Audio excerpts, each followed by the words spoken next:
नमस्कार। News times के इस बुलेटिन में आप सभी का स्वागत है।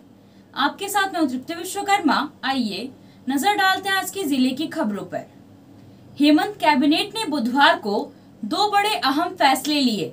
एक, ओबीसी को 27% आरक्षण और दूसरा 1932 के खाद्यान्न के आधार पर स्थानीयता नीति। दोनों ही फैसलों को लेकर कहीं स्वागत हो रहा है तो कहीं विरोध हो रहा है।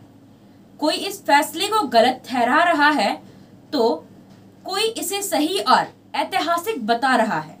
झारखंड में खाद्यान्न आधारित स्थानीय नीति और ओबीसी को आरक्षण के कैबिनेट के फैसले की खुशी में झारखंड मुक्ति मोर्चा की ओर से जिला सचिव सोनाराम देवगम के नेतृत्व में चाईबासा शहर के पोस्ट ऑफिस चौक, जैन मार्केट चौक, बस स्टैंड चौक और तांबो चौक पर जमकर आतिशबाजी की गई और लोगों के बीच लड्डू का वितरण किया गया।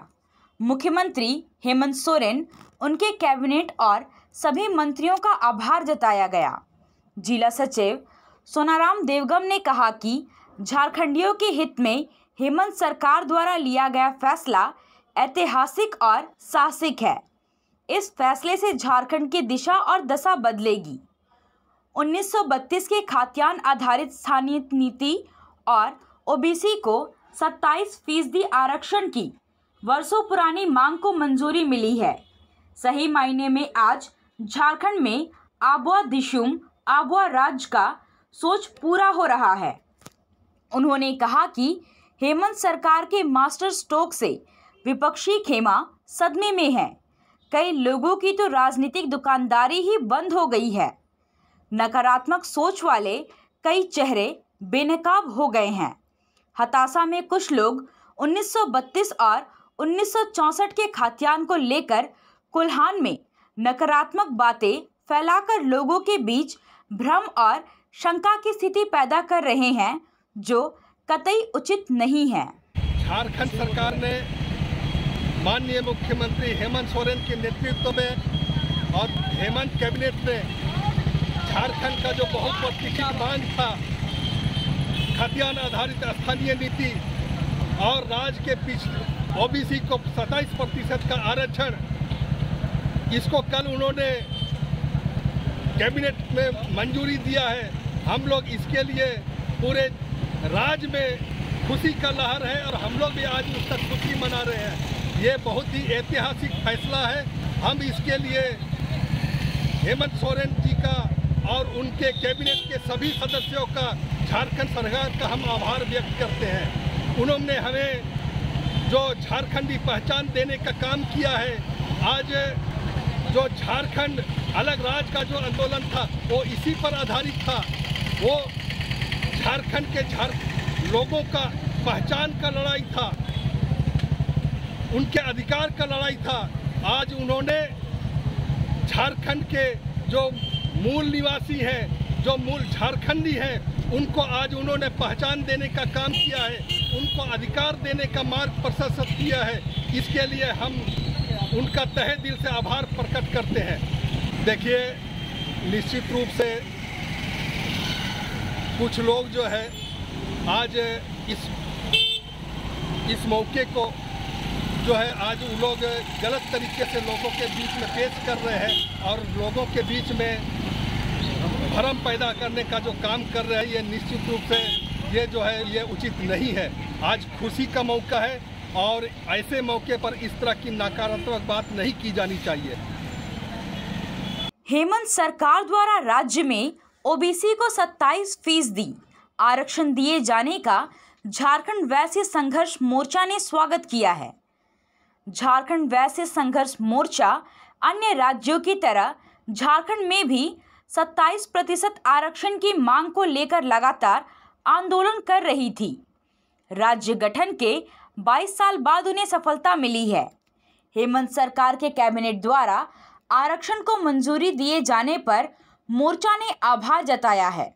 इसके साथ ही मांग की है कि राज्य सरकार इसे विधानसभा से भी पारित कराए ताकि इसे कानूनी वैधता मिल जाए। वैश्य संघर्ष मोर्चा 14 सितंबर 2022 एक ऐतिहासिक झारखंड सरकार के द्वारा जो निर्णय लिया गया वो एक ऐतिहासिक पल है वैश्य समाज ओबीसी के लिए। विगत 15 वर्षों से झारखंड वैश्य मोर्चा 27% आरक्षण के लिए जो हमारी बहुत पुराने मांगों थी, अपनी लड़ाई लड़ रही थी, चाहे वो धरना प्रदर्शन हो या ज्ञापन के माध्यम से अपनी बात सरकारों तक रख रही थी। क्योंकि 15 वर्ष से यह आंदोलन हम लोग शांतिपूर्ण तरीके से चला रहे थे और हम लोग को उम्मीद थी कि कभी ना कभी कोई सरकार हमारी मांगों को वैश्य समाज के 27% आरक्षण को लागू करने के ये में आगे बढ़ेगी। पिछले चुनाव में झारखंड मुक्ति मोर्चा ने अपने मैनिफेस्टो में ये दिया था कि अगर हमारी सरकार बनी तो हम 27% आरक्षण ओबीसी का लागू करेंगे और उसके तहत आज झारखंड मुक्ति मोर्चा की सरकार के मुखिया मुख्यमंत्री माननीय मुख्यमंत्री श्री हेमंत सोरेन द्वारा 27% आरक्षण कैबिनेट में पास किया गया। इसके लिए झारखंड वैश्य संघर्ष मोर्चा के पूरे प्रदेश और हम पश्चिम सिंहभूम जिले के तमाम ओबीसी के तरफ से माननीय मुख्यमंत्री महोदय, साथ में जिन भी मंत्रियों ने, चाहे वो हमारी मांगे रखी गई थी, श्री मिथिलेश कुमार ठाकुर जी को, श्री बन्ना गुप्ता जी को, श्री नवीन जायसवाल जी जो विपक्ष के नेता है, श्री मनीष जायसवाल जी, श्री अमित मंडल जी जो हमेशा हमारे संगठन को अपना समर्थन देते रहे, उनको भी हम धन्यवाद देते हैं। नहीं, हमारी ये बहुत पुरानी मांग थी। एकीकृत बिहार में हमें 27% रिजर्वेशन प्राप्त था। विगत 20 वर्षों से हम लोग इसके लिए संघर्षरत थे। मुख्यमंत्री हेमंत सोरेन जी को बहुत बहुत बधाई, कैबिनेट के सभी सदस्यों को बधाई। हम वैश्य मोर्चा की ओर से पर्सनली मिल करके सभी मंत्रियों को एवं मुख्यमंत्री को आभार प्रकट करेंगे। पूरा वैश्य समाज आज झारखंड मुक्ति मोर्चा द्वारा जो 27% रिजर्वेशन दी गई है, इसके लिए पूरे सरकार को हम बधाई देते हैं। हेमंत सरकार के फैसले का उसकी सहयोगी पार्टी कांग्रेस ही विरोध कर रही है। कांग्रेस की कार्यकारी प्रदेश अध्यक्ष एवं सिंहभूम की सांसद गीता कोड़ा ने 1932 के आधार पर स्थानीय नीति का विरोध किया। कहा कि कोल्हान के लाखों लोग स्थानीयता से वंचित हो जाएंगे। उन्होंने कहा कि कोल्हान का सर्वे सेटलमेंट 1964, 1965 तथा 1970 में हुआ था। इसलिए अगर 1932 को स्थानीयता का आधार माना जाता है तो कोल्हान के लोग रिफ्यूजी हो जाएंगे। उन्होंने कहा कि सरकार को इस पर पुनर्विचार करना चाहिए, नहीं तो कोल्हान के लोग आंदोलन करने को बाध्य होंगे। कल के कैबिनेट के माध्यम से 1932 के खतियान को यहाँ का स्थानीय तक आधार माना गया है। ऐसे में कोल्हान वासी कहाँ जाएंगे, क्योंकि कोल्हान का लास्ट सर्वे सेटलमेंट ही 1964 है। ऐसे में कोल्हान के लोगों का क्या होगा, इसलिए मैं इस का विरोध करती हूँ और मैं माननीय मुख्यमंत्री से चाहती हूँ कि वो पुनः विचार करें। यहाँ के लोग अपने ही राज्य में, कोल्हान के लोग अपने ही राज्य में, झारखंड में आज माइग्रेंट की स्थिति में आ गए हैं, क्योंकि सरकार ने जिस तरह से इसको कहा है कि 1932 को ही हम कटक मानते हैं, तो बाकी लोग कहाँ जाएंगे। आज हम लोग कोल्हान वासी अपने ही गांव में हम रिफ्यूजी हो गए हैं, माइग्रेंट हो गए हैं। हमारा खतियान होते हुए भी हमें झारखंडी का दर्जा प्राप्त नहीं है।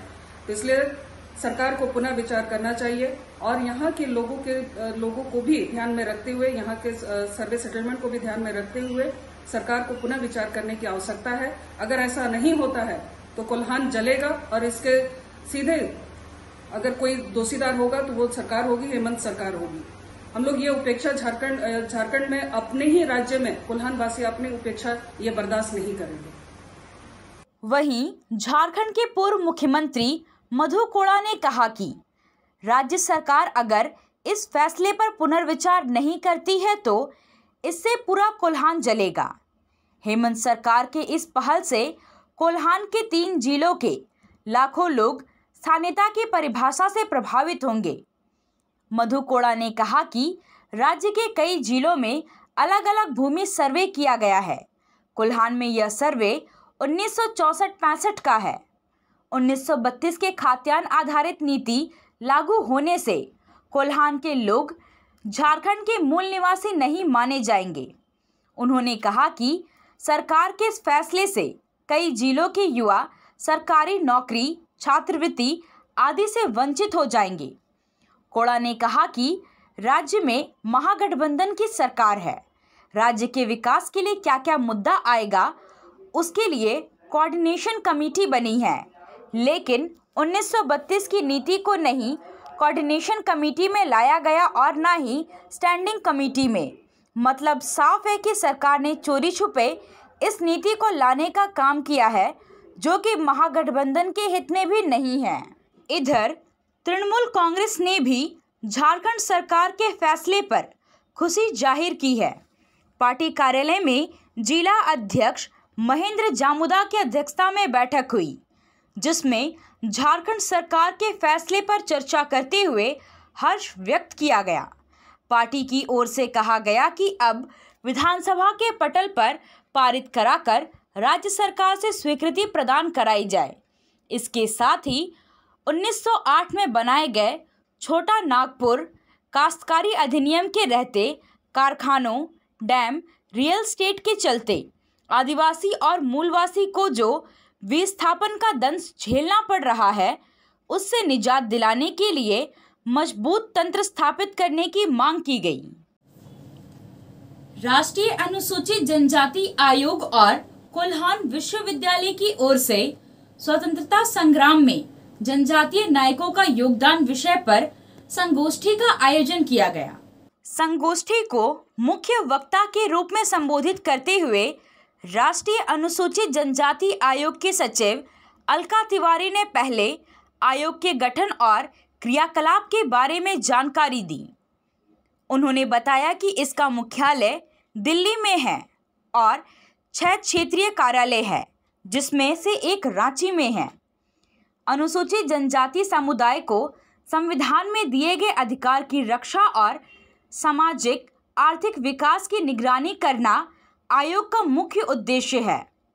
उन्होंने कहा कि आयोग कोई अदालत नहीं है, इसलिए यहाँ आने के लिए किसी वकील या अन्य माध्यम की ज़रूरत नहीं है। यहाँ सीधे संपर्क किया जा सकता है। फुल कमीशन की ये संरचना है। मुख्यालय हमारा दिल्ली में है, लेकिन 6 क्षेत्रीय कार्यालय हैं, जिसमें से एक क्षेत्रीय कार्यालय यहाँ रांची में भी है। तो ये एक तरह से एडमिनिस्ट्रेटिव स्ट्रक्चर है इस कमीशन का। और प्रमुख दायित्व जो संविधान में ही प्रोवाइड किया गया है, वो ये है कि अनुसूचित जनजाति समुदाय को जो भी सेफगार्ड्स कॉन्स्टिट्यूशन में किसी भी एक्ट में या किसी भी सरकारी आदेश में दिए गए हैं, उसकी जांच की, मॉनिटरिंग की, उसके मूल्यांकन का दायित्व इस आयोग को सौंपा गया है। मैं संक्षेप में ये भी बताऊंगी कि किस प्रकार से आयोग ये कार्य करता है। और जो दूसरा दायित्व है वो ये है कि इस समुदाय के सामाजिक आर्थिक विकास के लिए जो भी योजनाएं बनाई जाती हैं, जो भी नीतियां बनाई जाती हैं, उसकी प्लानिंग प्रोसेस में पार्टिसिपेट करना, ये भी इसका प्रमुख दायित्व है। संगोष्ठी में वक्ता के रूप में शामिल हुए हो शोधकर्ता और खोजकर्ता प्रधान बिरवा ने जनजातीय समुदाय द्वारा 1820 से लेकर 1947 तक लड़ी गई लड़ाइयों का जिक्र किया। उन्होंने बताया कि जनजातीय नायकों के बारे में ज़्यादा जानकारी किताबों में नहीं है। यह कहानियों के रूप में मौजूद है, जिसे उन्होंने पिछले 10 सालों में संग्रहित करने का प्रयास किया है। उसे वैलिडेट करने के लिए रिसर्च जनरल से टैली किया गया हो। संथाल और उरांव समुदाय के लोगों ने 1820 से लेकर 1947 तक लगातार अंग्रेजों के खिलाफ लड़ाई लड़ी है। ज़्यादा लड़ाइयाँ रोरो नदी तट पर लड़ी गई हैं, जिसमें 225 से ज़्यादा लोग शहीद हुए। अंग्रेजों की बंदूक का मुकाबला तीर धनुष से करने में कठिनाई हो रही थी। इसलिए धीरे धीरे लड़ाई को जांगीबुरू, भागाबिला और सिरिंसिया में केंद्रित किया गया। बचाव के लिए पत्थर की आदमकद ढाल तैयार की गई और तब जनजातीय लड़ाकों से अंग्रेज भी घबराने लगे थे। संगोष्ठी में जमशेदपुर महिला विश्वविद्यालय की कुलपति डॉक्टर अंजलि गुप्ता, कोल्हान विश्वविद्यालय की कुलपति डॉक्टर गंगाधर पंडा, कुल सचिव जयंत शेखर सहित अन्य लोग मौजूद रहे। आया आया नीलम शू में स्कूल का पोशाक, लड़का लड़की छोटा बड़ा मिलेगा हर नाम। नीलम शू, जी हाँ, नीलम शू का वादा, दाम कम मजबूती ज्यादा। नीलम शू, राजाबाड़ी गली, सदर बाजार, चायवासा। आया आया नीलम शू में स्कूल का पोशाक, लड़का लड़की छोटा बड़ा मिलेगा हर नाम। नीलम शू लेकर आया है सभी स्कूलों का स्कूल ड्रेस। डीएवी स्कूल, संत जेवियर स्कूल, जिला स्कूल, एसपीजी मिशन, संत विवेका, रुंगटा, स्कॉट स्कूल इत्यादि के school dress, school bag, school जूते, मोजे, स्कूल बेल्ट, टिफिन बॉक्स इत्यादि उत्तम क्वालिटी के किफायती दामों में उपलब्ध है। तो अवश्य पधारें। नीलम शू, राजाबाड़ी गली, सदर बाजार, चायवासा। जी हाँ, नीलम शू का वादा, दाम कम मजबूती ज्यादा। आया आया नीलम शू में स्कूल का पोशाक, लड़का लड़की छोटा बड़ा मिलेगा हर नाम।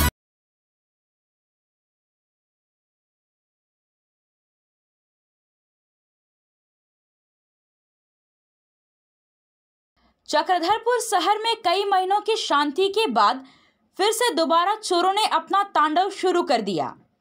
चोरों के हौसले इतने बुलंद है कि चोर घर में घुसकर अंदर रखी हुई गाड़ियों को उड़ा ले जा रहे हैं। ऐसी ही घटना आज शहर के रेलवे क्षेत्र स्थित ईस्ट कॉलोनी से सामने आई है, जहां पर सन्नाटे का फायदा उठाकर दो क्वार्टरों से चोर स्कूटी ले उड़े। पहली घटना रेलवे ऑपरेटिंग डिपार्टमेंट में कार्यरत विकास रवानी के क्वार्टर से हुई। वहीं दूसरी घटना भी उसी क्वार्टर के 4 क्वार्टर छोड़कर रेलवे इलेक्ट्रिक ओपी डिपार्टमेंट में कार्यरत मुरलीधर सिंह के क्वार्टर में हुई। दोनों ही चोरी की घटनाओं को लेकर पुलिस थाने में सूचना दी गई, जिसके बाद थाना प्रभारी ने घटनास्थल पर पहुंचकर जांच पड़ताल किया एवं दोनों ही गाड़ी मालिकों से थाना में लिखित शिकायत देने की बात कही। आज के लिए बस इतना ही। कुछ और खबरों के साथ हम फिर हाजिर होंगे। तब तक न्यूज़ टाइम्स की पूरी टीम को दीजिए इजाजत। नमस्कार।